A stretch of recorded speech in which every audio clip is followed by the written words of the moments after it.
Hello and welcome back to part 4 in our lessons on enjoying nature. I am Erica Knight, Director of Children's and Youth Ministries at Common Ground, and our lesson today is titled Stuff.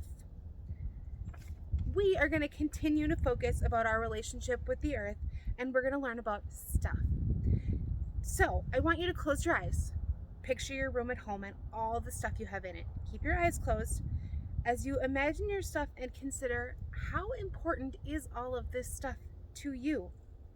Can you imagine if your room was clean and free of all of that stuff? How do you think it would feel to give away a bunch of your stuff? We're going to read a story titled People Are More Important Than Things.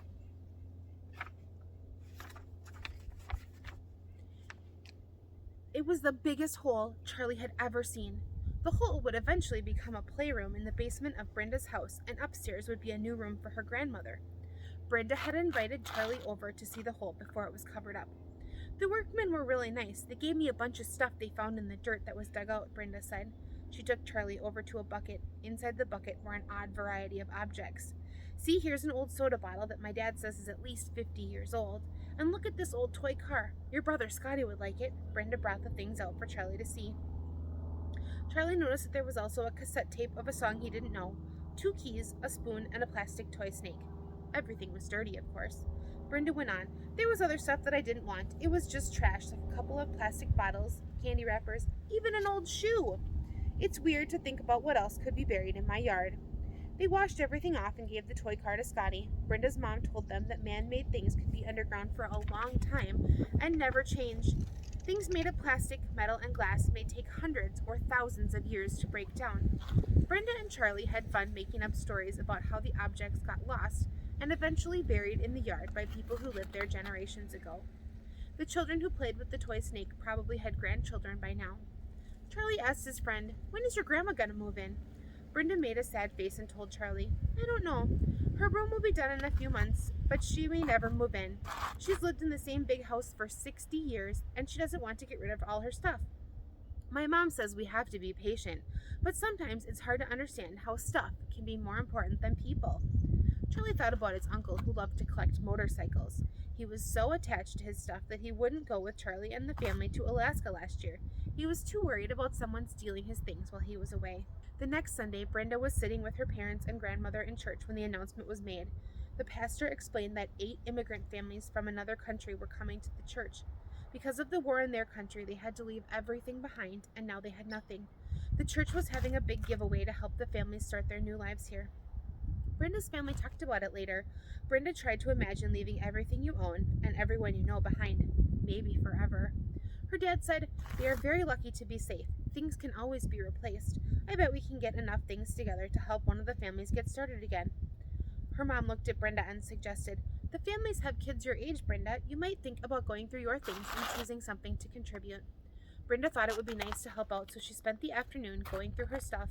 It turned out to be harder than she thought it would. Everything she had seemed special in some way, and it was hard to let go.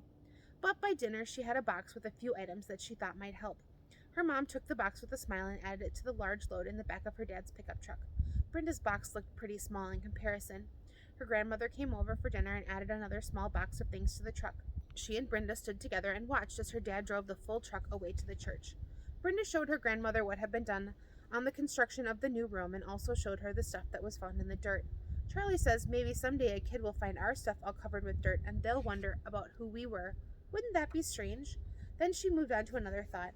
"If you move in, Grandma, we could have a garden together?" "Having a garden would be very nice," her grandmother answered thoughtfully. On the day of the big giveaway at the church, Brenda and Charlie were helping set up tables and getting things ready when Brenda's grandmother walked in with a big smile on her face. "Where do you want them to unload?" she asked. "Unload what, Grandma?" Brenda asked, a bit puzzled. Charlie stopped working to listen. "The truck of stuff I brought to the giveaway, of course," her grandmother said with a grin. "There's a moving van outside filled with things these families can use. Let's get it unloaded. Time's wasting." Much later, when Brenda and Charlie were having a cool drink with her grandmother, Brenda said, "So does this mean that you're going to move in with us, Grandma?" "I wouldn't let some stuff keep me from being with you. Don't you know people are more important than things?" Grandma answered. Brenda thought about going through her stuff again. There were probably more things she could let go of, too. Here are a few discussion questions for you to think about and maybe talk about at home. Have you ever found something in the ground that had been there a long time? What was it? Have you ever thought about the things we throw away being found by somebody in the future? What do you think Brenda's grandmother meant when she said people are more important than things? Do you agree with her? Why or why not? Why do you think that they found trash buried in the ground? Do you think that you have a lot of stuff? How much of it do you think we really need? How important is that stuff to you? Can you think of some of your stuff that you can donate? Who gives you most of your stuff? Do you know what happens to the stuff that we throw away? Sometimes we buy stuff because we forget that we can have fun and be creative without anything. Outside of nature, there are many things to do. But what if we are stuck without any of our stuff inside or someplace we can't run and play? Up next, we are going to do 4 activities that don't require any stuff. These are things that you can do at home. You can maybe do these with a friend or a sibling or with your parents, or you could probably do these by yourself. So the first thing that we're going to do is become an animal. Think of an animal. It can be any animal you want.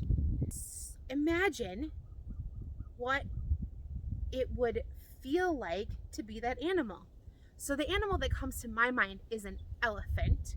And they are big and heavy, but they move slowly and gracefully, and they swing their big trunks as they walk.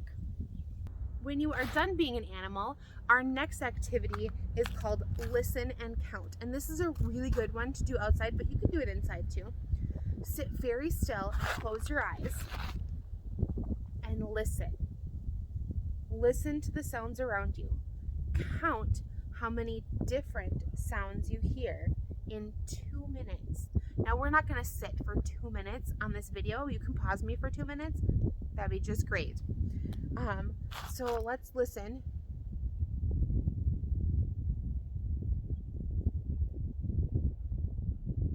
Right now I can hear the wind blowing and rattling the leaves, and I can hear some birds and a squirrel, and I can hear a car driving down the street. So in just a few seconds, I could hear 4 different sounds. So you pause me and stop and listen and count how many sounds you can hear in the next 2 minutes. Welcome back. If you paused me for 2 minutes to count sounds, I would love to hear about how many sounds you counted. Next, I want you to close your eyes again and to think about all the people in your life who love you. You can also think about your pets. Each time you think of a new person, I want you to wrap your arms around yourself and give yourself a hug. Imagine that person that you thought of, that you loved, giving you a big hug.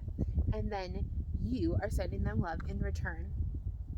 And our last activity of our 4 today is to sing a song without listening to any instruments or recording.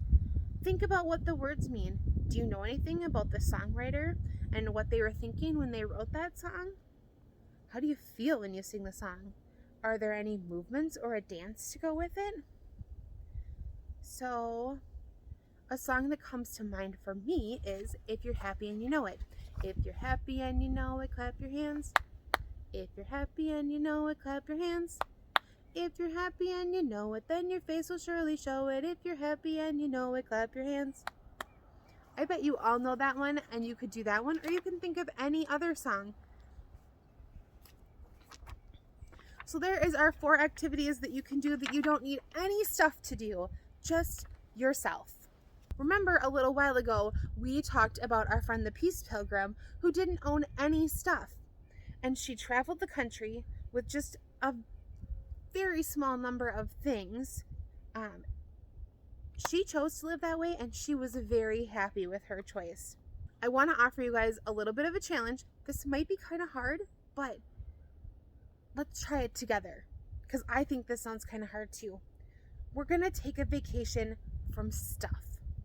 Practice finding ways to have fun and be creative without stuff. Now, you don't have to do this for a long time. I'm not going to say, report back to me in a week about how you spent the whole week with no stuff. No, maybe you just say, I'm going to take a vacation from stuff for 10 minutes today. And you spend some time finding things to do without stuff. Maybe you do one of the 4 activities that we just practiced. Maybe you do something else. Maybe you ask a friend or a sibling or a parent or grandparent to help you with this. Enjoy your time without any stuff except what's available in nature and your own body and heart. Let's pray together. Infinite Spirit, help us remember our inner self is complete and whole, and true happiness comes when we let go of worry and hold on to the only thing that lasts forever, the realm of God within. Amen. Thank you for joining me for lesson number 4. There are 2 more lessons in this series on enjoying nature, so I hope to see you back for both of those.